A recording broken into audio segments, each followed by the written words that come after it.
What's going on, guys? Welcome to the third episode of the Inside the Industry podcast. As always, my name is Caleb Johnson.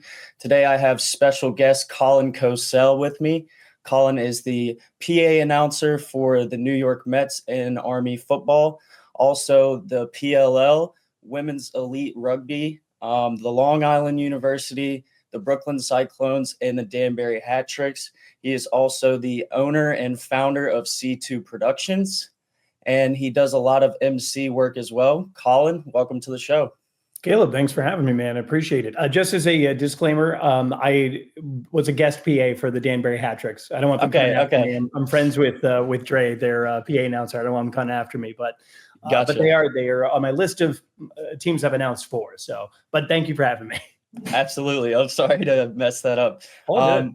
Cool. So we'll start from the beginning. Actually, let's talk about the Mets for a second because I saw a clip last night, the top of the fourth inning. That was a pretty crazy defensive sequence. The three outs. I think the first one the ball like tipped off the glove of the third baseman to Lindor. He threw him out at first, and then crazy diving play in center field, and then another rocket from Lindor from short to home. How was that? I mean, look, the Mets right now are firing on all cylinders, even though we split a series with the Nationals, who we should, handily beat, but it is still April. For a team that's still getting its bearings, I really like what I'm seeing.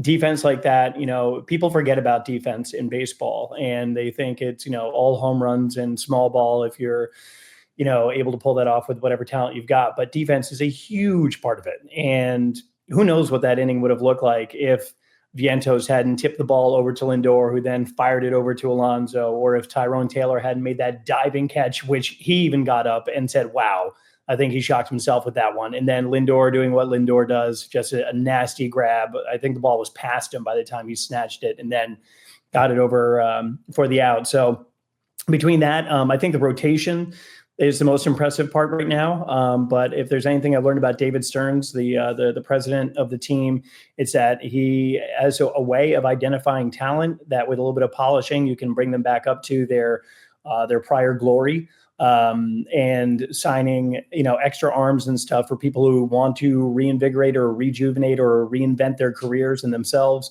And we have an unbelievable pitching staff behind the scenes for the Mets, and they really are bringing out the best in everyone. So right now it's an exciting time to be in the Mets universe. It's really nice to walk around New York City or other cities when I'm traveling for work, wearing my Mets gear and people being like, all right, yeah. Because normally it's like, oh, so sorry. But the vibes are completely different. And it's to top it all off, we're number one in the power rankings, which it seems surreal to me. And we're not going to start celebrating that too soon. But right now, for the first month of the season, it's been an incredible ride, picking up where we left off last fall. So you really can't beat it.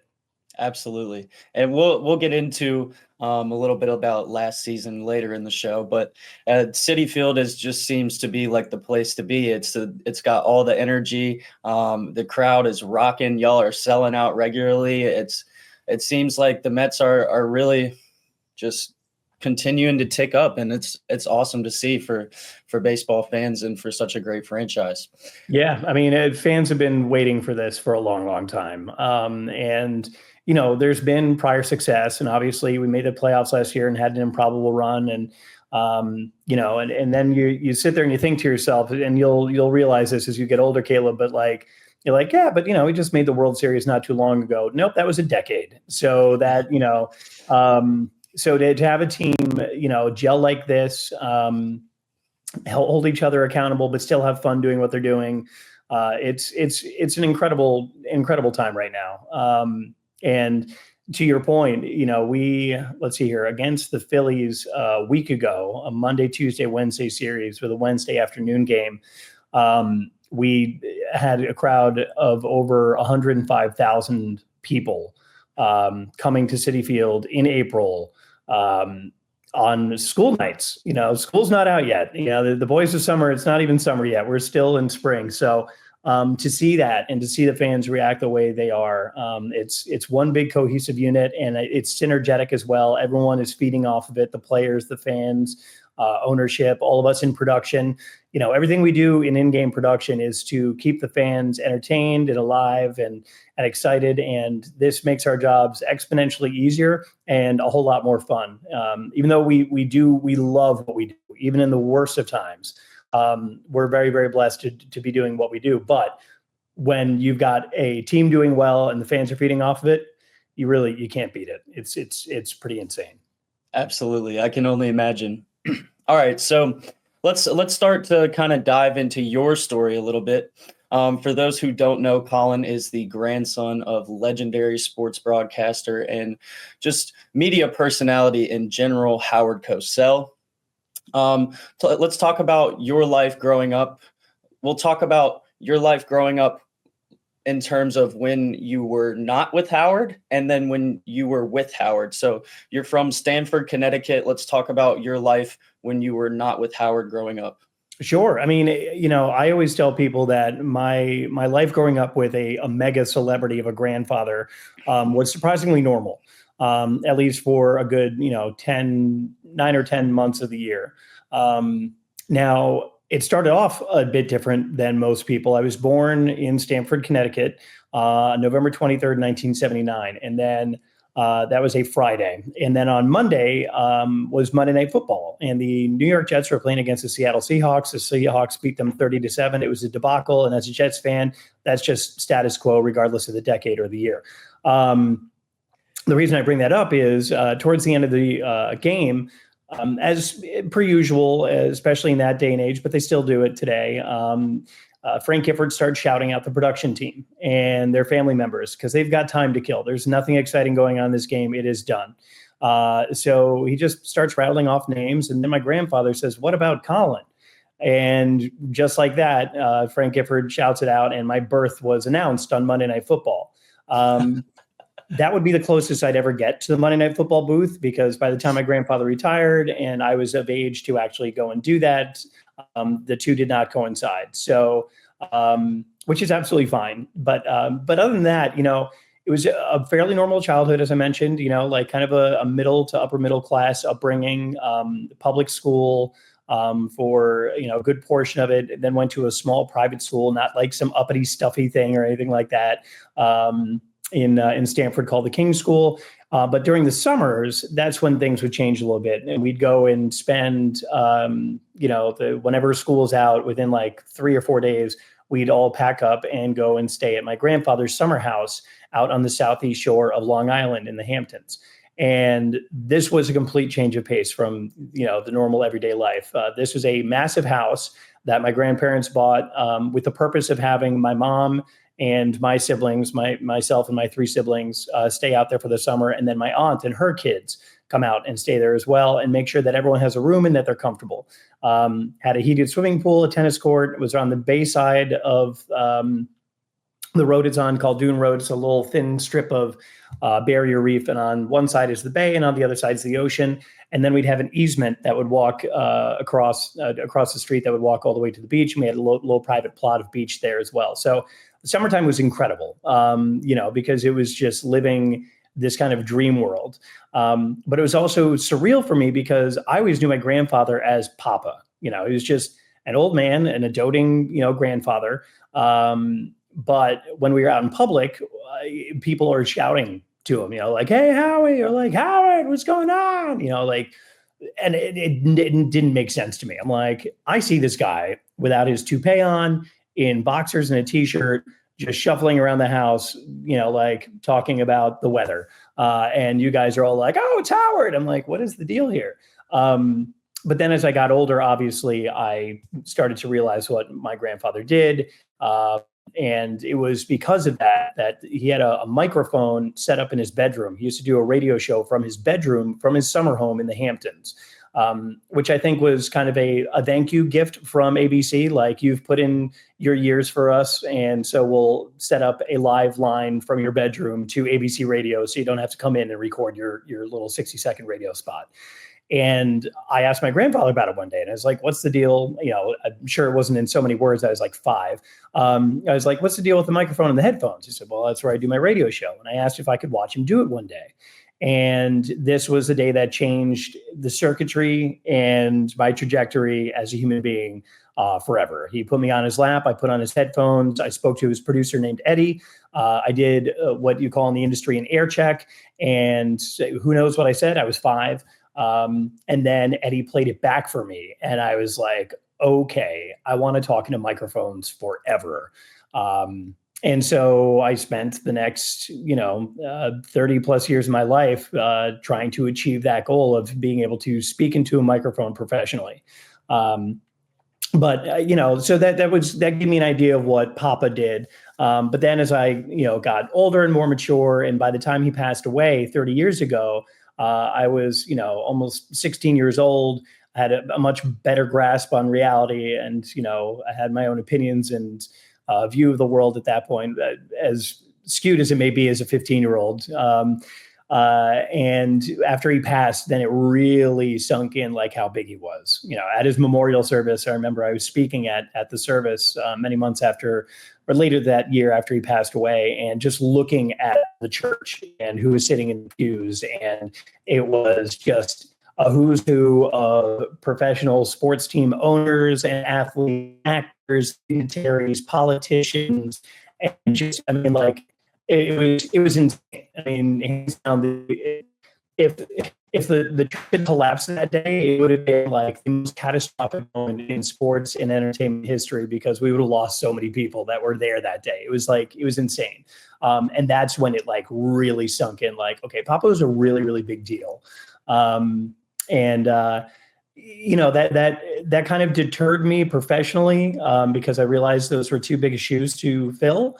But it gave me a glimpse into, what my grandfather was all about when he wasn't just being my grandfather. Absolutely. Let's talk about that for a little bit. You said that it was almost like, well, it kind of deterred you at first. It's like, wow, these shoes are too big to fill. Talk about the pressure, or if there was pressure, talk about the pressure that you felt, and talk about kind of how you handled that, and then came to, overcome it and push to where you are today. Well, I'll tell you, I didn't handle it well, we'll say. I think I had something close to a nervous breakdown my freshman year of college. I was and I went to school for communications, radio, and TV broadcast with a minor in drama studies, because, I was trying to find outlets growing up to be in front of an audience and talk into a microphone in some capacity. And I always had the opposite of stage fright. I always loved being in front of a crowd. The bigger, the better.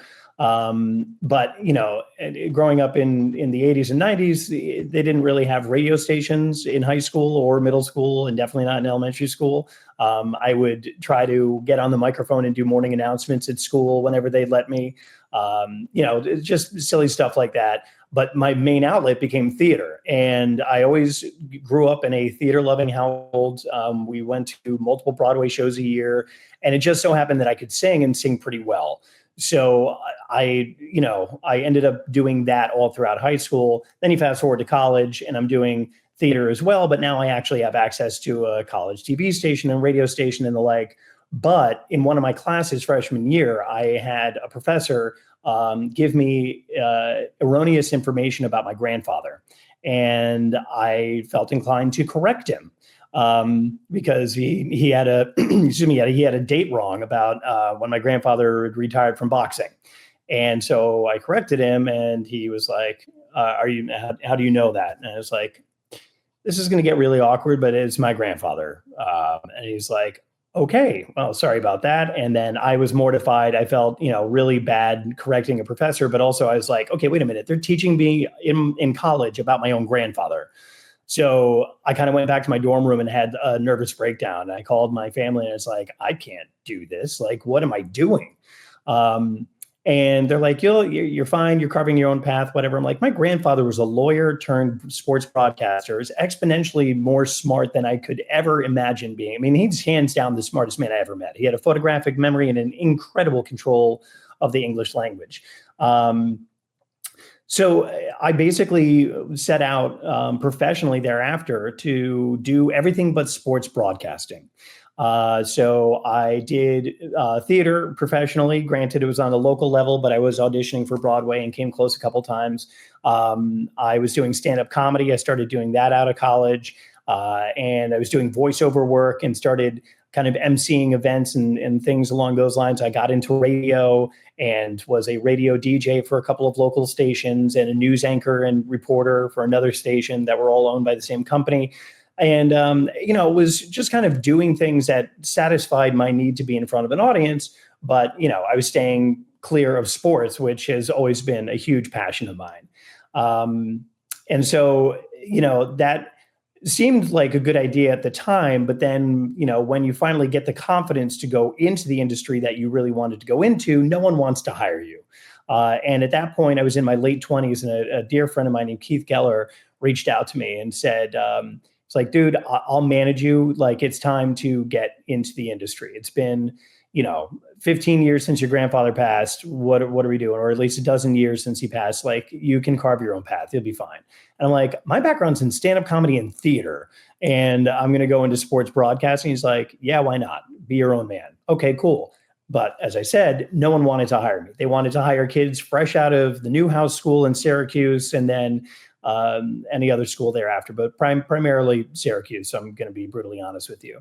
And they were going after kids who were they were fresh and new. They were cheap because they're fresh out of school, and they're safe.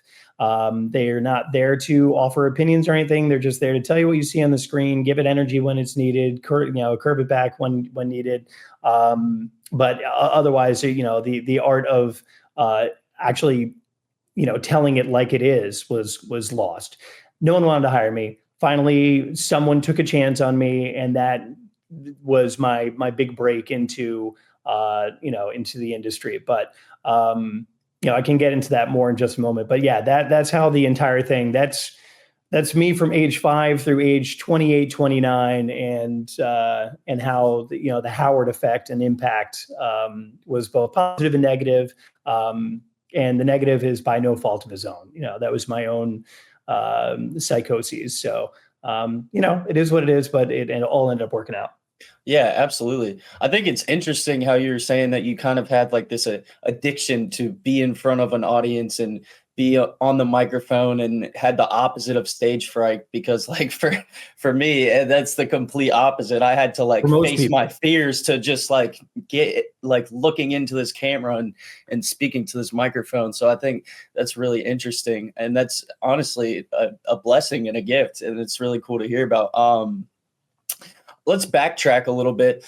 While I was doing some research, I heard you tell a story about a man named Paul Sidney and a promise that he made to you when you were a young kid. Can we talk about that a little bit? Yeah, of course. Paul, may he rest in peace. I met him when I was 6 years old. So the summer after I discovered I loved microphones.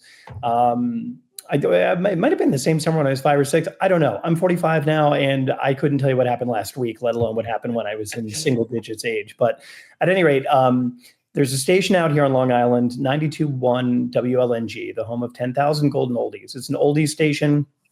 It still has that oldies reverb, and all of their jingles and everything sound really old timey. And it's been their like calling card for as long as the station has existed. So the owner of the station and president and main DJ for the station, Paul Sidney, by the way, the worst radio voice ever. The guy was completely unintelligible. He sounded drunk the entire time, and he was stone cold sober. Wow. But they would do local remotes from things happening around Long Island. So they had this giant like RV that was a makeshift radio station that they would drive to whatever the event was, and they would do a broadcast there for a couple hours. So there was like a local dog show being hosted by a rescue out here called Bidewee, and WLNG decided to have a little remote set up there. And so I went with my grandfather and my mom and my siblings, and you could bring your own dog and show them if you wanted, whatever. But I had no interest in that. I had interest in talking to Paul Sidney and getting my voice on the radio. And so I went up and I talked to him, and he interviewed me and allowed me to chat for a minute. And, it's difficult to say that you became friends with someone who's like in their 50s or something, but like we had a nice bond and connection. And of course, he knew who my grandfather was and admired him. So that gave me some street cred for sure. But he promised me he would give me my start in radio. And I remembered that and, held that tight to me for many years. But every summer thereafter, I'd see him at one of these live remotes. There was like a local flea market or a fair or whatever was going on. And so I would go up and say hi to him. And we did eventually actually legitimately become friends. And then he started trusting me to take the wireless microphone and like at the West Hampton Beach flea market, go with like a headset and a microphone and a production assistant and go start like interviewing vendors. Like he'd allow me to start doing segments. And I'm this little kid. And it was thrilling for me. I was so excited about it. But then when I was 19, the summer of 1999, I was going to, let's hear, I had applied or I didn't apply. I reached out to Paul and said, hey, I'm looking for an internship in radio. He's like, I will gladly, he's like, a man of my word, I will give you your start. Come in, be an intern. We'll get you on air a couple times as well. We'll teach you the ropes. Well, in the days before I was supposed to start interning, their overnight guy, this gentleman named Chuck Mackin, an overnight show Monday through Saturday night from midnight to 5:30 a.m. called The Night Watch with Chuck Mackin. He'd fallen ill. To this day, I have no idea what his ailment was, but he was hospitalized. And so Paul said, hey, I'm going to put you on air. We have these pre-recorded shows, and you're just going to plop in a CD. And at 1/4 and 1/4 every hour, you're going to go live and give local news, sports, weather, and any headlines, and then continue playing the CD. So I did that first night, and it went very, very well. And I got a call, and he's like, hey, you sounded great. I want you to do the show. You're a half hour before the show starts. Great music. You stay within the parameters of kids and sound and all that stuff. Well, I'm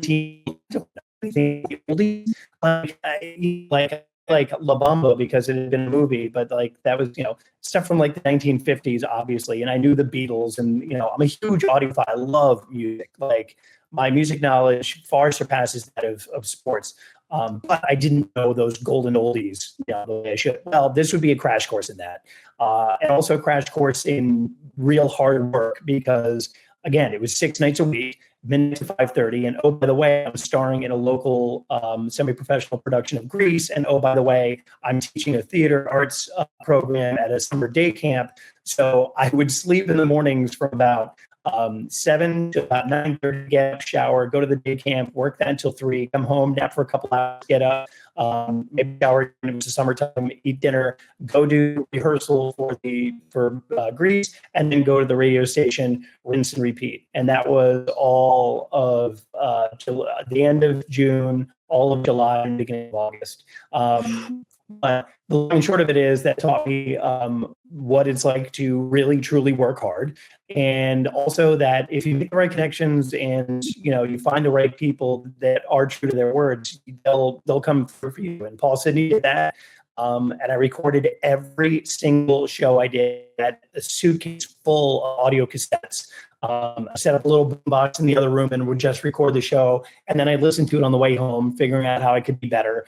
And so Paul Sidney gave me my start that he promised me when I was 5 or 6 years old, and really allowed me to cut my teeth in the radio industry. And to this day, it's still my favorite medium. If I could make money worthy of retiring in radio, I would drop everything and go to radio in a heartbeat. But unfortunately, there's no money to be made there unless you're named, like Howard Stern. So it is what it is. But yeah, that's the story of Paul Sidney and my break into radio. Yeah, that's an amazing story. Do you still have all those recordings today? I have a few of them. I have my send off. For some reason, that has always been when I knew it was my final show. And I played, it was so sappy. I played My Way by Frank Sinatra. And during the end of it, it gets a little instrumental and sappy. And I was like, thanks to Paul Sidney and to all the listeners out there for allowing me to invade your homes at age 19. I'll see you on the rebound. This is Colin Cosell. It's like really sad. But the funny thing about it is, like, listening back to it now, I tried to match what I thought an old-timey, oldies radio station should sound like. So I was really golden throating it. So I'd be like, you're listening to 92.1 FM WLNG, the home of 10,000 golden oldies. Colin Cosell with you on the Night Watch. Coming up next, we've got a hit taking you back to 1969. This is Chai Lights on your 92 fun station, WLNG. And it was just like way over the top. And I was blowing out my voice. And then doing the musical as well. Like by the third performance of Grease, I had like no voice left. I was just screeching through songs. It was a disaster, but a huge learning experience. Yeah, absolutely. So before you talked about getting your first kind of break in the industry and being able to, be on air, be on TV, do sports broadcasting, all that good stuff. And from my research, I believe that was with MSG Varsity, if I'm not mistaken. Is that correct? That is, yeah. That's the legendary Marty Ehrlich is the one who took a chance on me and said, you know what, we'll bring you on. We'll give you a shot as a sideline reporter. What sport do you play? What do you know the best? And I played hockey for 20 years. So I was like hockey, and he's like, cool. Made me a sideline reporter there, and then a color analyst, and then play-by-play. And then he allowed me to be the anchor for their version of Sports Center called the High School Sports Desk. I mean, he really let me kind of climb the ranks and cut my teeth. And then I did some production and narration for them and writing as well. And then ended up winning 3 Emmys along the way with 12 nominations overall. And it was, but MSG Varsity was where I really kind of learned the ropes and got my break into the industry. Absolutely. Well, what was it like to be presented with multiple Emmy Awards? Very surreal, because first of all, I suffer from imposter syndrome even to this day, and it sneaks up on you when you least expect it, and then times when you very much expect it. And this was one of those times you'd expect it because, it was kind of when a TV show wins and you're a part of the production team, everybody who's a part of that production team wins the Emmy. So it wasn't like an individual thing, but it's the sum of all parts. So, I was nominated individually, and I lost to a musician named Robert Johnson. My God, I wish it was Robert Johnson. He's incredible. Robert Randolph, who's famous for Robert Randolph and the Family Band. And I lost to him because he did the theme song for Friday Night Knicks. For Knicks basketball. And I was like, there's no way I'm going to win against him. But I did get to meet him. We took a picture together with the Emmy that he won over me. We chatted for a while. We exchanged info. He was like, come and hang out in the studio. I'm like, a year before, I watched him open for Dave Matthews Band at some like amphitheater. And now I'm like, chatting with him face to face and exchanging info. So, that entire experience was surreal. And then holding an Emmy, and I'm like, okay, so this is my first real parallel with my grandfather, because he won 6 Emmy Awards on his own. And now I'm, like halfway to my grandfather. So it was this kind of cool moment where I'm like, okay, I'm not at his level, but I'm not way beneath him anymore. But to hold one in my hands and be like, wow, I just won an Emmy. It was just like, I think Facebook was, still semi-normal back then. So I immediately post on Facebook and I'm like, this just happened. And people are like, what? I'm like, I know. So yeah, very, very surreal. That was a night I will not soon forget. Absolutely. So let's go back to MSG Varsity a little bit. What was some of like the biggest times you were like faced with adversity and had to learn and grow, and when you're cutting your teeth in sports broadcasting, I'm sure there's a lot of humbling experiences. Just talk about how you learned and grew and dealt with adversity at that time when in your first real experience. Well, the fortunate thing about MSG Varsity was it was what we called live to tape broadcast station. So we would record these sporting events, treat it like it's live, but they'd be pre-recorded so we could edit them. We could, take flubs out and stuff like that, which is great because I had a background in stand-up comedy. So levity is my calling card, and I automatically try to like crack jokes whenever possible. There was one time when we were covering let's see here. It was high school hockey in New Jersey. It was at the Menon Arena in Morristown, New Jersey. And one of the teams, I guess, like the student body, when they would come to support the team, they would dress up in Hawaiian shirts. Like that was their thing. And which is, a fine show of solidarity. And so, I see the camera starts panning across the crowd, and it's like a bunch of high school kids wearing Hawaiian shirts. I'm like, oh, wow, it looks like a Jimmy Buffett concert. And my play-by-play guy starts laughing, and I was like, well, I hope these kids aren't wasting away in Margaritaville. Well, here's the thing. Perfectly good joke, except these are high school kids. So you better not be making jokes about underage drinking on a high school-centric network. My director, Frank LaSquadro, who I'm still friends with to this day, gets in my ear and he's like, Colin, you can't make a joke like that. You're going to get us all fired. And I was like, sorry. He's like, we'll fix it in post. And that's when I learned, oh, you can edit this out. And I'm like, okay. So then I stopped sweating. And I'm like, all right, this is fine. And Frank's the type of director who could go from like 0 to 60 furious and then back to 0 and like calm, cool, and collected in like a drop of a hat. So we moved on from that pretty quickly. But yeah, that's where I was like, yeah, a little bit of decorum, a little of knowing your audience and paying, a little closer attention and not going for the joke instead of actually like trying to have some sort of, I don't know, some pride in your work instead of making drinking jokes about high schoolers. Just, food for thought for later on. Absolutely. Oops. So the network went under in 2013, I believe. Yeah.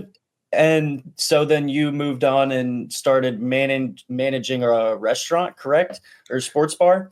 Yeah, well, it started, I was living in Queens, in Astoria, Queens, and there was a bar 2 blocks away from my apartment that I used to go there. And I used to play darts in a bar league. And so that became my home bar. So I played darts for this bar. The owner of the bar was on the team, became a friend of mine. And when the network went under, I was convinced now that my resume, I had Emmys under my belt, I had done all these things on TV, that someone surely will hire me on a major network. And once again, no one wanted me because I was older, I was not fully proven in national broadcast, and they still wanted kids who were young, clean, and safe. And oh, by the way, I have the last name Cosell, so there's a stigma that comes with that as well, because my grandfather was very brash and forthright in his opinions. So I couldn't find work, and I'm like, well, this becomes a matter of survival. One day, like one random afternoon on a Tuesday, Patty, who's the guy who owned the bar, sends me a text. He's like, hey, have you bartended before? And I was like, yeah, I've bartended before. No, I had not. He said, I need someone to fill in tonight. I can't get anyone. Can you fill in? And I was like, sure, I can. It's like, come in a little bit early. The person before you will show you the ropes. You're good to go. I'm like, yeah, I got this. I'd never bartended before. I'd worked as a server in some restaurants as a teenager, but it's like, like it's an older crowd there. They're going to drink vodka soda, like whatever. Downloaded a mixology app on my phone, so I had a backup if someone asked for a cocktail I didn't know how to make, and I didn't know how to make any of them. So I ended up bartending, went really well, and he was like, hey, can you do it again on Thursday? I was like, sure. So I went in on Thursday, and then he's like, you want to do Tuesdays and Thursdays for the rest of the month? I was like, sure. And then that month ended, and I just kept showing up on Tuesdays and Thursdays. And then I started a trivia night on Thursdays, and we started doing 2 for Tuesday on Tuesdays.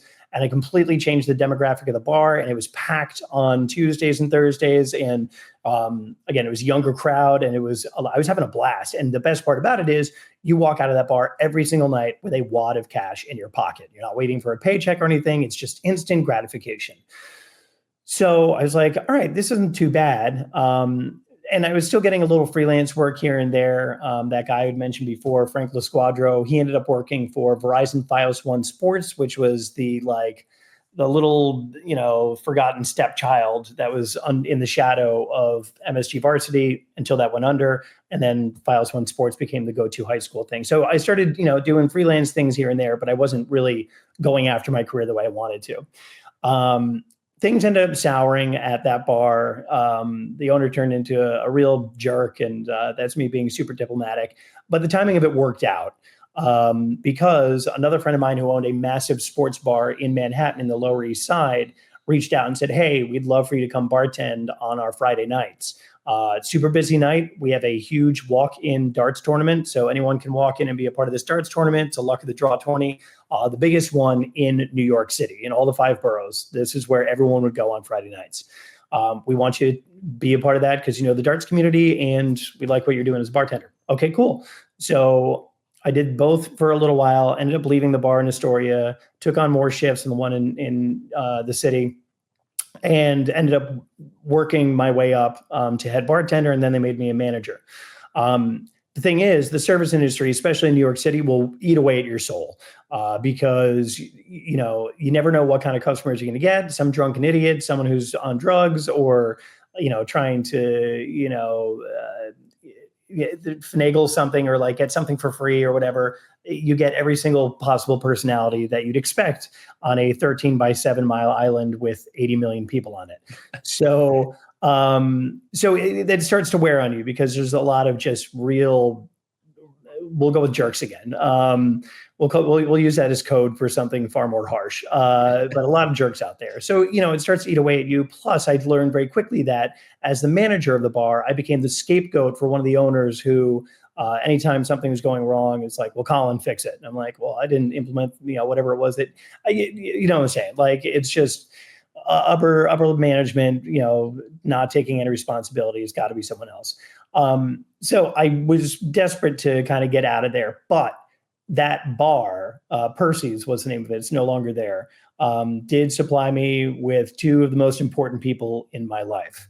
One was a server they had hired before I became manager. This girl named Julia, who was an actress who had moved to the city, and was, you know, we had a lot of actors and actresses that would come in and get service industry jobs and then they'd book a national tour or whatever, or Broadway, and then we'd lose them very shortly. It was a big revolving door. And so I assumed, I was like, oh, this, you know, she was like super nice to a degree where I'm like, you can't be real, whatever. So I thought nothing of it. And then another one was a gentleman named Joe DeVito, who became a regular customer and became a friend of mine as well. And he had just started working as the executive producer of in-game marketing and production for the New York Mets. And so I told him about my background because in this industry, it's who you know, not what you know a lot of the time. And he's like, anything ever comes up, I'll let you know. And if you're ever at a game, let me know.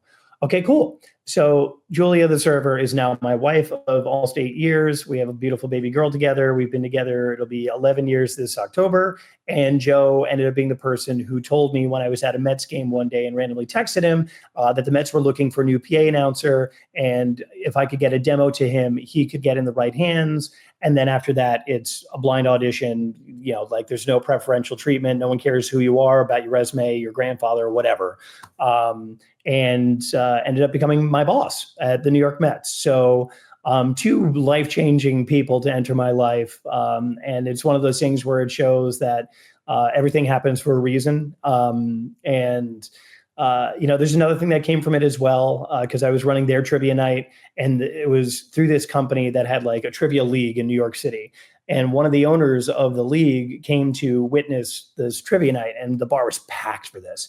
And what I used to do is before we'd kick off trivia, I would do a starting lineup kind of announcement thing, where I would announce the starting lineup of the servers for the night. So I'd have the bouncer, the bussers, all the servers on the floor, and the bartenders. And I would do it with Sirius by the Alan Parsons Project, better known as the music that the Chicago Bulls played iconically during their player introductions. So I would do that whole thing. Well, the owner of the league was there one night and came up to me. He was like, okay, love what you're doing. Have you ever done PA announcing? And I was like, here and there, but I've applied for jobs, you know, and never got one. He was also the co-owner of a professional ultimate frisbee team called the New York Empire in the AUDL, the American Ultimate Disc League. And he said, you know, we're looking for a PA announcer who can also play some music and stuff. Would you come, you know, work for us? And I said, sure. And it was like $85 per game. It was like, that's not even grocery money, but whatever. It was my first professional PA gig, technically. And so that allowed me to start cutting my teeth as a PA announcer as well in a semi-professional setting for a scorching audience of about like, you know, anywhere between 12 to 100 people. I mean, that's way lowballing it. But anyway, all three of those things came from working in the bar. So another long-winded story from a very simple question. My apologies. No, you're all good.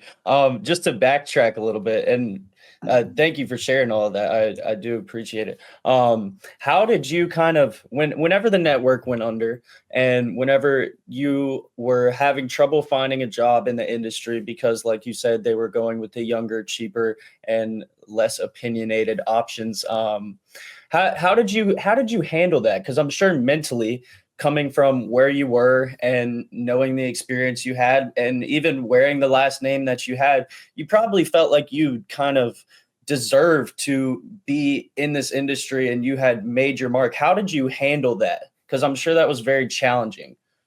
I mean, yeah, it's a huge blow to the ego. I am a firm believer that no one is deserving of anything. You get what you work for, unless, of course, you get a punch to the face for being a jerk, in which case you probably deserved it. But in terms of career and everything, you don't deserve, you earn. That being said, I did feel like I had the credits to my name and enough proof that I could do the job and do it well without trying to be the second coming of Howard Cosell. And no one wanted me. Granted, it opened a few doors, but those doors soon slammed shut. And it kind of crushes you a little bit, and you start doing whatever it takes. You're like, well, at least I'm in the bar industry and I'm walking out on Friday nights with $1,000 cold hard cash in my pocket. Things could always be worse. And honestly, at that point, I was making more money as a bartender than I was in television. There was a game by game basis with MSG Varsity. So at the end of the day, I really couldn't complain about it. But things could always be better. So I was doing like side hustle gigs. I was doing stuff on Fiverr.com. I was, taking up whatever freelance things I could get.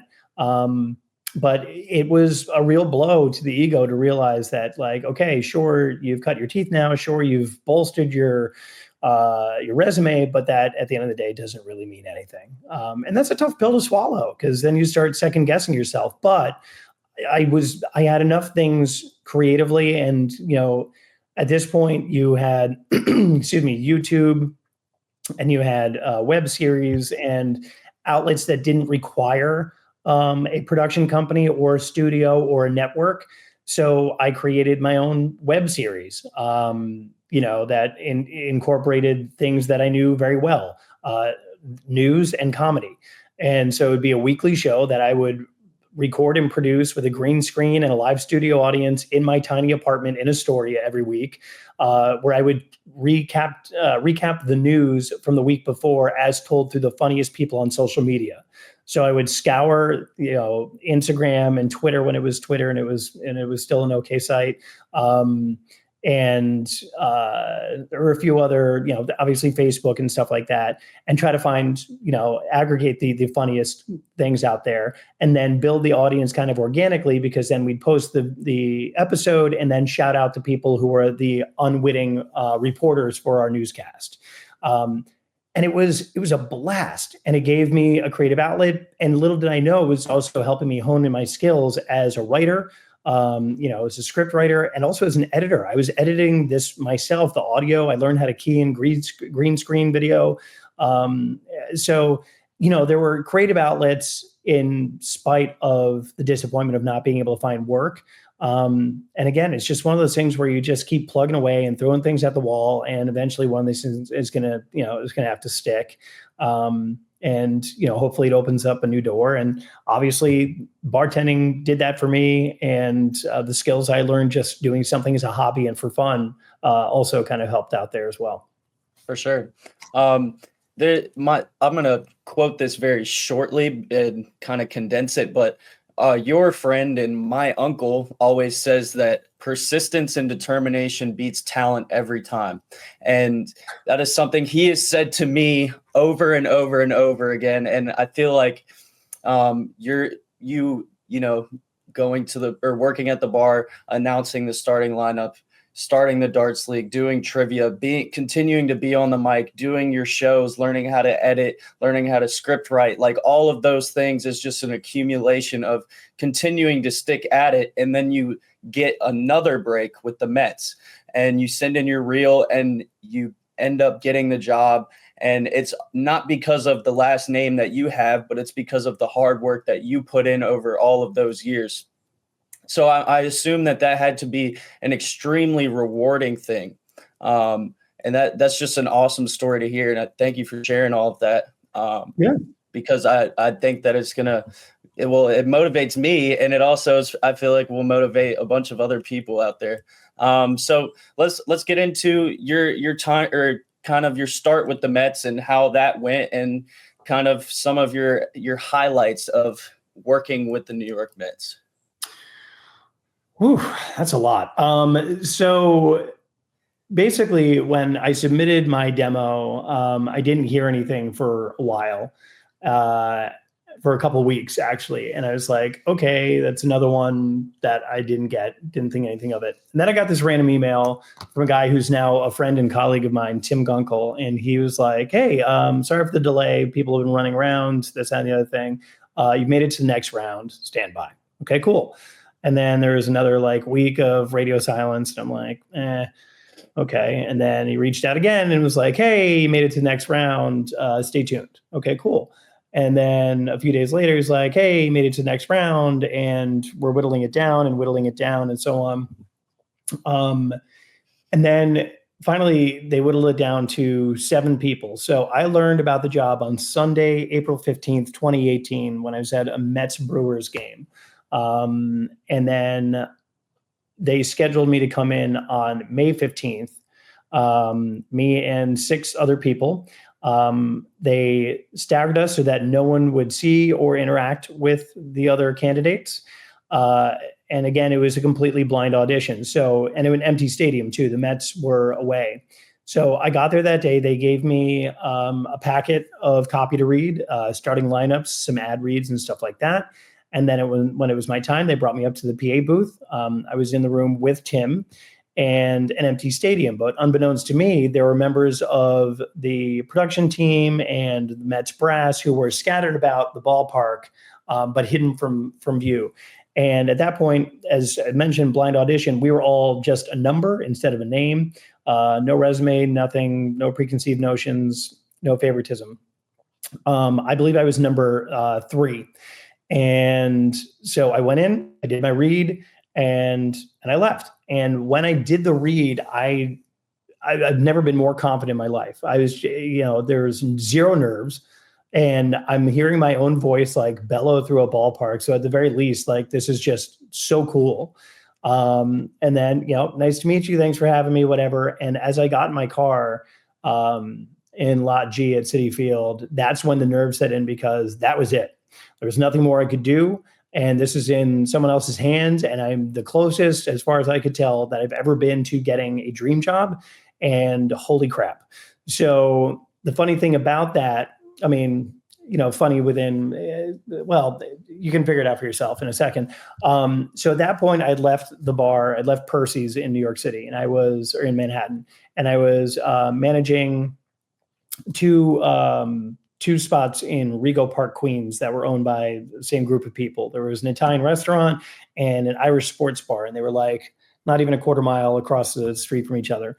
I was due for a shift at the Italian restaurant, and one of our regulars, a guy who was in his early 70s or whatever, heavy smoker, lifelong drinker, whatever, super nice guy. He helped me and my wife find our caterer for our wedding, but he had passed away of a heart attack.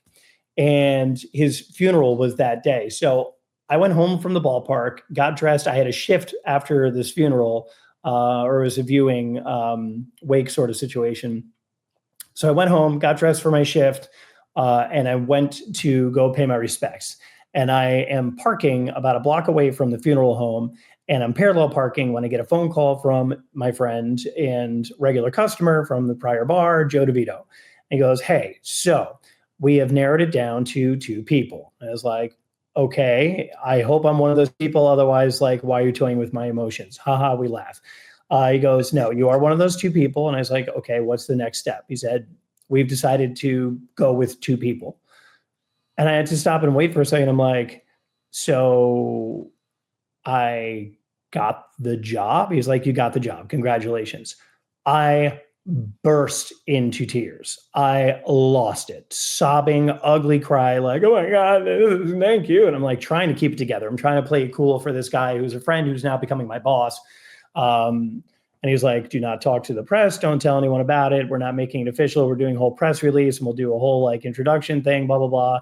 Sit on it. Tell your family. Don't tell anyone else. You're good to go. Okay, cool. So I decided to not call my wife or my family. My wife and I are newlyweds at that point. We're like married 6 months, 7 months at that point. I did not call her. I did not call my family. I didn't call anyone because I knew I was about to go into this funeral and I did not want to come in beaming because I just landed a dream job I wanted since I was 5 years old that I've been waiting 33 years for and come in and be like, hey, I'm so sorry about your loss. Oh my God, I have the best news ever. Are you ready for this?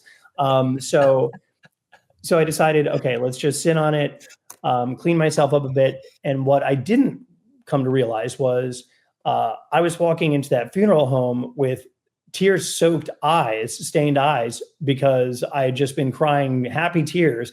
So I came in there and everyone thought I was tore up over the loss of Joe. They're like, oh man, they give me a big hug. They're like, I know he was a regular. I'm like, oh, it's so sad. He was so young. I'm like, if I make it to my early 70s, like, God bless. So everyone there thought I was really, really broken up over this. So when I paid my respects, whatever, and then went and had my shift and, first got in the car, called my wife, and I was like, I got the job. She went nuts, called my family, got the job, same thing. And then on Saturday, June 2nd, against the Chicago Cubs, I had my first game, and it went 13 innings. The Mets lost 6-3. Joe Madden was the manager of the Cubs at that time, and the guy loves to micromanage. So it was baptism by fire. I learned how to, I thought I knew baseball. I really, really sincerely thought I knew baseball until that day. And then I realized, oh my God, there's so much more going on behind it. All the subtle nuances of baseball. So it was a crash course, but it was an absolute blast. And now I'm in my 8th season in the booth there. So that's the entire story of how I became the public address announcer for the New York Mets. But it was funny because one of the kids who was working under me at the Italian restaurant sent me a text the day that they put the press release out. And he sent me a screen grab of his phone from his iPhone with an ESPN headline saying Colin Cosell named PA announcer for the New York Mets. And he was like, holy crap, dude, in so many words. And I was like, okay, this is wild. And of course, there's most headlines were like Cosell's grandson. And I'm like, whatever. I'll share that headline with him. But at the end of the day, I'm the one who got the job, not him. And I did it without his pull or without his last name or anything. So say whatever you want. I'm happy to share this headline with my grandfather. Let's do this. And here we are. That's an amazing story, man. That's you weren't lying. That was hilarious. It's kind of messed up, but also really funny. Yeah, it's like excitement meets sadness all at the same time. And oh man, that's got to be a very odd feeling to walk in there with tears all over your face, and they're like, oh, Colin, it's okay. I'm like, poor Colin, you have no idea. Like, I just got life-changing news. Like, I just got the news I've been waiting for since I was 5 years old. I'm 38. Like, this is, but yeah, let's be sad. Oh man, that is something else. All right, so you've been there for 8 years. I'm sure that it's been a wild ride, especially the earlier years, because it wasn't as great of baseball as it has been as of late. Let's talk about kind of those losing-ish seasons and getting adjusted into being in the booth. And then after you finish that, we'll get into some more of the recent stuff. Okay. Yeah, I mean, look, when I joined, I think the Mets had started at like 11-1 that season. And then things really started to unravel a little bit before we got there. But, social media fans were like, oh, sure, they can bring in 2 new PA announcers, but they can't, get a good pitching arm or can't get, that big bat. Like, way to go, Mets. And I'm like, this is not my fault. Not to mention the fact that the PA announcer that preceded me, Alex Anthony, who's become a friend of mine, had been there for almost over 15 years. So fans had really grown. I mean, a lot of them had grown up with his voice. If you're 5 years old going to your first Mets game, you're 20 years old and still the same voice. So I can understand the growing pains there. So there were growing pains for the fans and the new PA announcers coming in. But then, if the Mets aren't performing well, then obviously that's going to be a problem. So, it's difficult to keep everyone happy. It's impossible, especially New York sports fans. But you just keep plugging away at it and keep trying to do my job as best as possible. Now, the way I approached this job from day one is that I don't want it to be just some man in a booth talking at you. I want it to be a fully interactive, like this job, my job and your reactions coincide. And I want this to be kind of a group effort. So I was very hands-on social media with the fans and interacting and, recording call-ups for them, like I would at the ballpark and stuff like that. That's all well and good. But then I don't know if you remember this because you're a little bit younger, but in 2020, the entire world shut down. And it looked like there were going to be no sports at all. And then baseball magically came back at the end of summer. But I was announcing for an empty ballpark. No problem there because the first time I ever announced in a ballpark was an empty ballpark and it was for my audition. So whatever.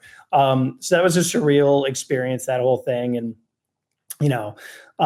it is what it is. And then 21 was, an up and down year. And 22, we made the playoffs. We made the wild card, but we lost to San Diego. We lost 2-1 there.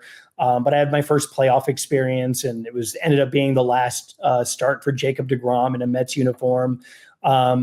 So, it really, it's also the Mets universe, and you come to grips with the fact that this is a team that has won a championship since 1986.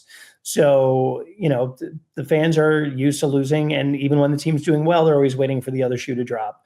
But you ride the highs, you ride the lows, and, at the end of the day, baseball is two things in my eyes. It's escapism, as all sports are. You don't have to think about politics or famine or, all the problems going on in the world right now. It's sports. It's, the good guys versus the bad guys. And it's just you watching it all happen and watching these amazing athletes putting their talents on display for you. And then the other thing with it is, for baseball, it's a reminder of summertime. Everything is fresh and green and bright and sunny and beautiful. And you know what? A crappy day of baseball still beats a wonderful, blizzard any day of the week. So it is what it is. So, that's just always been my approach, trying to have a silver lining. You will not see me speak negatively about the team or the ownership or the management or anything on social media ever. Whether or not I have my opinions, that's fine. I keep them to myself. I want to be a beacon of positivity for the fans. So, so with all that being said, those are the highs and lows. But then there's fun things that happen and bittersweet things that happen. I got to announce David Wright, the captain, number 5, his final at bat of his career. Not that anyone could hear me because the fans were going nuts, but I was a part of it. I was on the mic for the Mets 50th anniversary in celebration of the 1969 World Championship, and I've been on the mic for a number of retirements and stuff like that. But then there's things where you catch lightning in a bottle. Last year I was on the mic when Grimace, the giant purple blob from McDonald's, threw out a first pitch randomly in the beginning of June. And I was like, is Grimace really throwing out a first pitch? They're like, yeah. I was like, why? They're like, it's his birthday. I'm like, how does a mascot for a fast food joint have a birthday? Okay, whatever. I'll do it. And then I'm like, how's he going to throw the ball? They're like, he's been practicing. I'm like, this is the most inane conversation I've ever had. Well, then I announce him and he throws a pitch and he does a phenomenal job of it. And then the Grimace thing starts to take hold. And that's when the Mets season started to turn around last year. And, but it, to be a part of that. And when I realized that Grimace was actually hilarious and whoever was in there was doing a stellar job, I was like, okay, I need Grimace in my booth tonight. And they're like, he's making his rounds. And it's like, whatever it takes. And then in the 8th inning, Grimace and his handlers come into my booth, and I recorded, some video of me announcing Jeff McNeil up to bat. And he and I, like, me and Grimace, I don't know if it's a he or she or whatever, like high-fiving and jumping up and down. It was ridiculousness. But it was a part of that, like, moment that was iconic for the 2024 season. And it was just, you never know when what you're announcing is going to go viral or is going to, like, hit with the fans or is going to be a part of that season's lore. You know that you're a part of something special when it's a ceremony, but when it's Grimace throwing out a first pitch some random, weekday in June, you're not thinking, well, this is going to be a defining moment of our season. But, and it was. And I got to be a part of it, and I'm forever grateful for it. But then I guess, to put the icing on it, last year's run in October, making the playoffs the last possible day of baseball, was just surreal. And then knocking out Milwaukee the way we did it, and then taking out the Phillies, who we absolutely hate, and then making it to the NLCS against the juggernaut Dodgers, who, for all intents and purposes, we knew we were going to lose to them, but damn, it was one hell of a ride. You know what I mean? Like, and announcing to a rabid crowd of 45,000 fans in playoff baseball and the National League Championship Series and a national stage was just like, whoa. And when I told you before, the bigger the crowd, the better. Well, this was case in point, because, like, okay, 45,000, let's go. Like, that's, and you are the vast majority, by the way. Like, no one I know, well, that's not true. Very few people I know have the opposite of stage fright. Most people have stage fright. I don't, and I was thriving on it. So that was definitely highlight reel material. No nerves at all for you in the NLCS series. Oh, hell no. Excitement, yeah. Wow. There's a nervous energy. There's butterflies in your stomach. You don't want to screw up. You don't want your voice to crack. You don't want to stumble. You don't want, like, these things, myriad things that go wrong. So, you're kind of on, there's that nervous energy, but it's not nerves. It's not like, oh, I don't know if I can open up this mic and say these words. It's like, I want to make this 100% perfect, that if I were to listen back to it, and I will critique myself every step of the way, but I want to be able to look back at it and be like, you did a pretty good job there. So that's where the nervous energy comes from. But no, 45,000 people, no, like, that's the biggest crowd I've ever announced to is 100,000. And I'm like, 100,000 is cool, but what if we did 1 million? What if I packed 1 million people somewhere and got to talk to them over a PA system? Now that would be pretty dope. Yeah, that's awesome. And like I said before, that's just crazy. That can never be me. I'd be sitting in there like this. You and most people, you know what I mean? Oh, yeah, absolutely. Let's talk about your relationship with Marisol Castro. How has that relationship kind of formed and grew over time? Because obviously it's something kind of out of the normal for two PA announcers to be, brought in at the same time and expected to be partners and split the amount of games and all that kind of stuff. So dive into that just a little bit. Yeah, I mean, Marty and I hit it off from day one. When we met some of the production crew and some of our future colleagues. And then they're like, okay, go in that office over there and look at the schedule and you guys figure it out. I'm like, okay. I'm like, just try to make it 50-50. I'm like, okay. So we figured, like, okay, let's just alternate series and we're good to go. But when we went into that office, closed door, sat down, and we're like, okay, this is pretty wild. And then she said something to me that really defined our friendship. She said, no matter what happens here, I will always have your back. Please know that. And this is a complete stranger. I'm like, okay. But it struck me and it stayed with me. And I was like, okay, this person's pretty awesome. And then I warned her, I was like, I am a giant child. I'm going to make all sorts of jokes. And some of them are you're going to be like, oh, that's a real groaner. And she's like, I am a giant adolescent. You're fine. Cool. We're going to get along just fine. And then we did. And we've become very, very, very close friends ever since.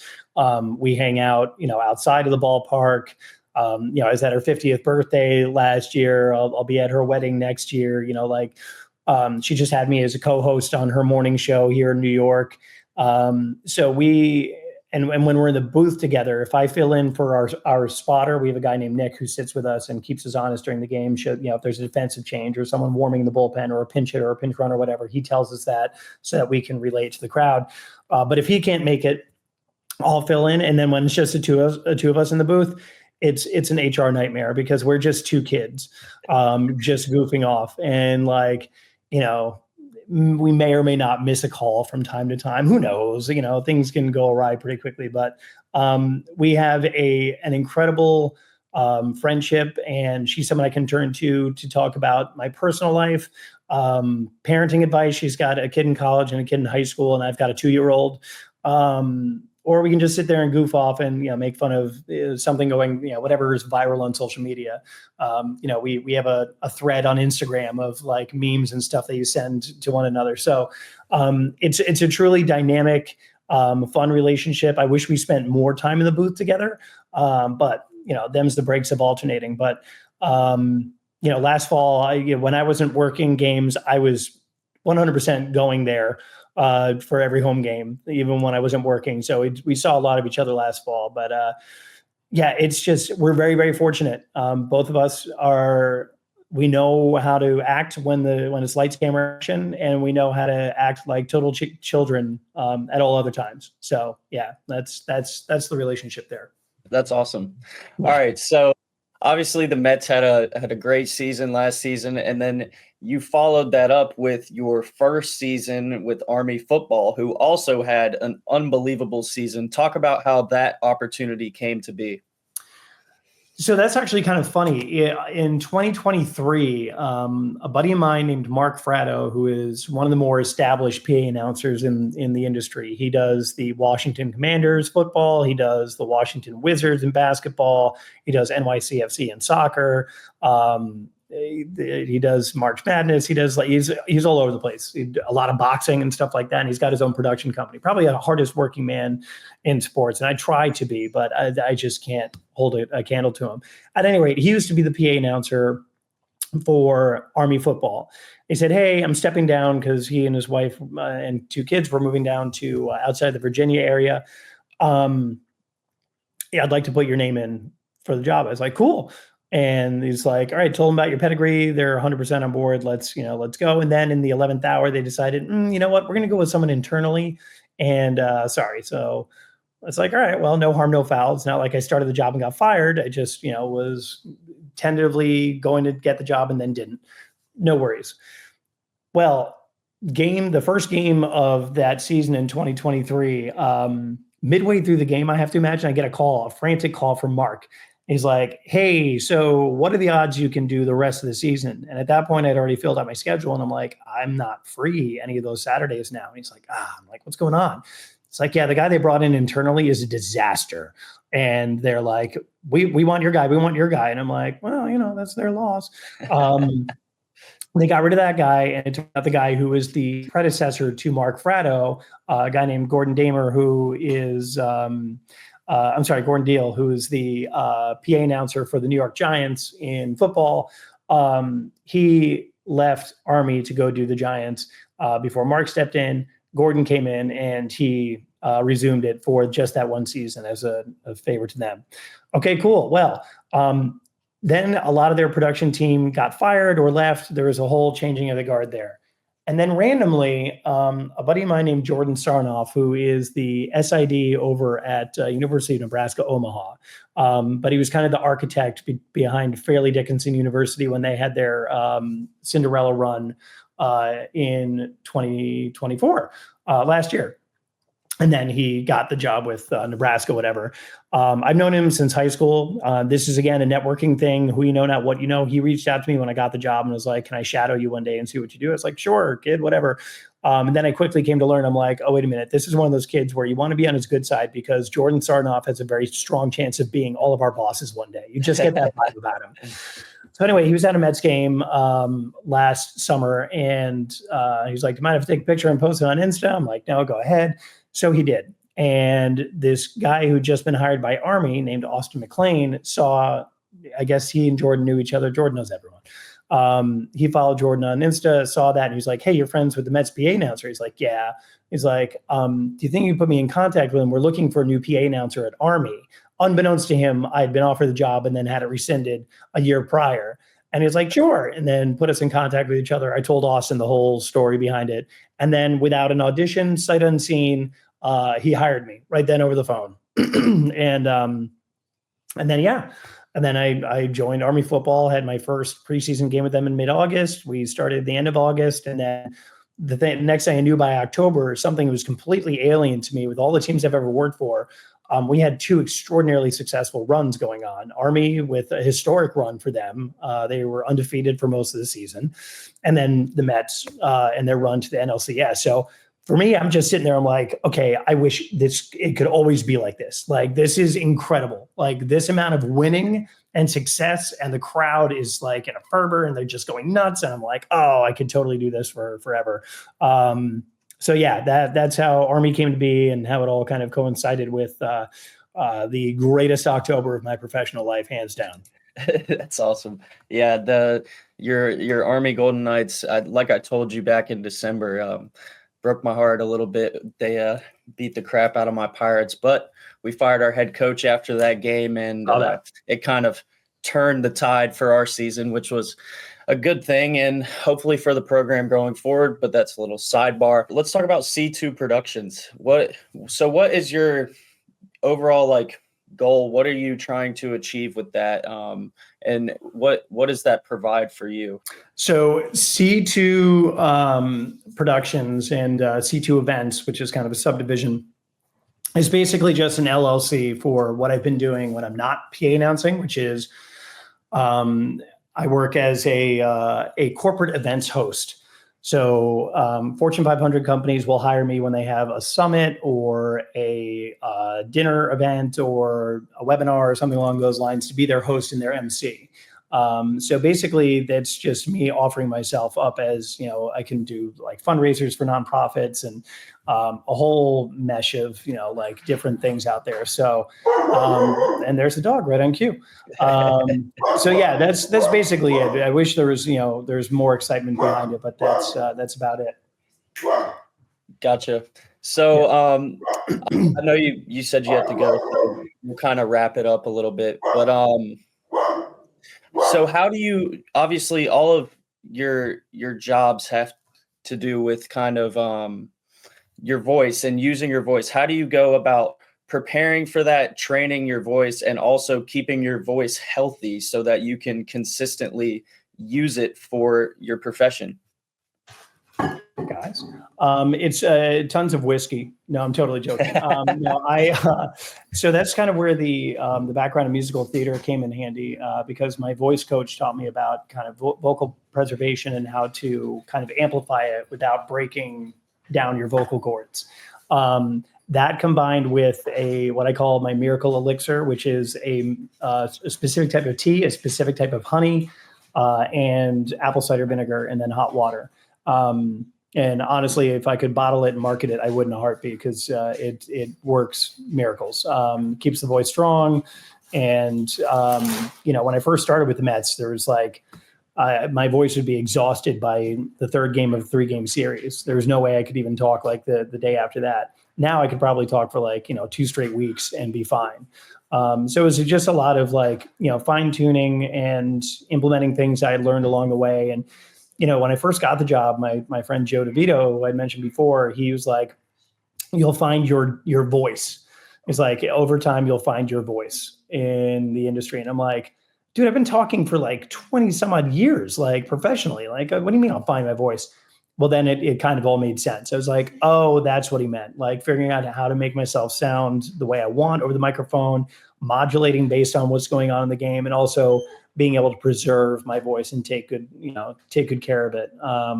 So yeah, luckily it was just a lot of things I had picked up along the way that I just kind of pieced together, and thank God it worked. Absolutely.